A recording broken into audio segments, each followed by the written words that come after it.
Indian I T മേഖലയെ പിടിച്ചുകുലുക്കിക്കൊണ്ട് രാജ്യത്തെ ഏറ്റവും വലിയ വിവര സാങ്കേതിക സേവനദാതാക്കളായ ടാറ്റ കൺസൾട്ടൻസി സർവീസസ് TCSനെ കേന്ദ്ര തൊഴിൽ മന്ത്രാലയം വിളിപ്പിച്ചിരിക്കുകയാണ്. സമീപകാലത്തെ വൻതോതിലുള്ള ജീവനക്കാരുടെ പിരിച്ചുവിടലുകളും പുതിയ ജീവനക്കാരെ ജോലിയിൽ പ്രവേശിപ്പിക്കുന്നതിലെ കാലതാമസവുമാണ് ഈ നടപടിക്ക് കാരണം. ഓഗസ്റ്റ് 1 വെള്ളിയാഴ്ചയാണ് TCSനെ തൊഴിൽ മന്ത്രാലയം വിളിപ്പിച്ചിരിക്കുന്നത്.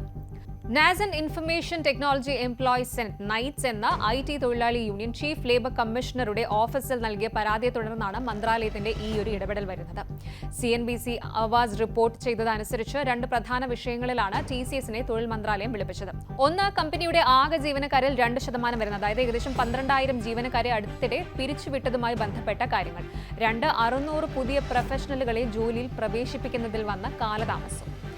NITES നൽകിയ പരാതിയുടെ അടിസ്ഥാനത്തിലാണ് ചീഫ് ലേബർ കമ്മീഷണർ ഈ വിഷയങ്ങളിൽ വിശദമായ റിപ്പോർട്ട് തേടുന്നതിനായി TCSനെ ഓഗസ്റ്റ് 1 ഹാജരാകാൻ ആവശ്യപ്പെട്ടത്. ജൂലൈ 27 ഞായറാഴ്ച TCS മാനേജ്മെന്റ് ഏകദേശം 12,000 സ്ഥിരം ജീവനക്കാരെ പിരിച്ചുവിടുന്നതായി അറിയിച്ചുകൊണ്ടുള്ള ഒരു ആന്തരിക ഇമെയിൽ പ്രചരിപ്പിച്ചിരുന്നു എന്നാണ് റിപ്പോർട്ടുകൾ സൂചിപ്പിക്കുന്നത്.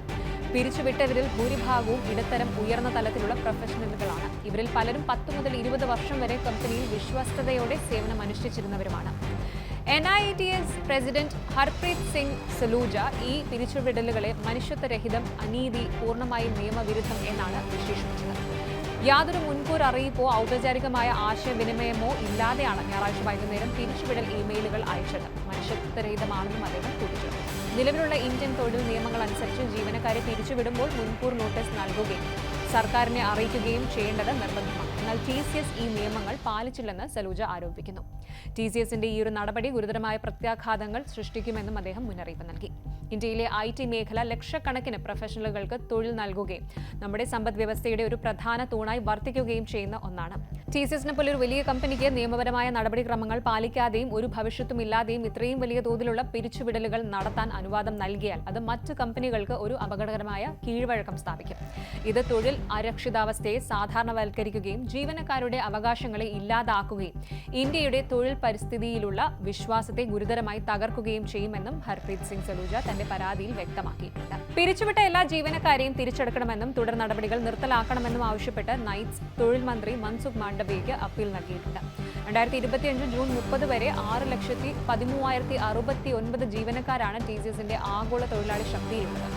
കഴിഞ്ഞ ജൂൺ പാദത്തിൽ 5,000 ജീവനക്കാരെ കൂടി കമ്പനി പുതുതായി നിയമിച്ചിരുന്നു.